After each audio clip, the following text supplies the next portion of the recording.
இறையேசுவில் அன்பானவர்களே, மனம் திருந்திய ஒரு மகனுடைய நிகழ்வுதான் இன்றைய நற்செய்தி வாசகத்திலே நாம் பார்க்கிறோம்.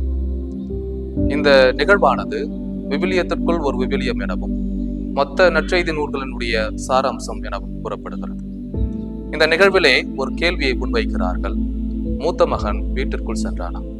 அன்பானவர்களே, இளைய மகன் தன்னுடைய தவறை ஏற்றுக்கொண்டு, தந்தையினுடைய அழைப்பை ஏற்றுக்கொண்டு வீட்டிற்குள் சென்று அரியணையில் அமர்கிறார். மூத்த மகனோ தந்தையினுடைய அழைப்பை ஏற்க மறுத்து முணுமுணுத்தவராய் மனம் வருந்தி வீட்டிற்குள் வெளியே நிற்கிறார்.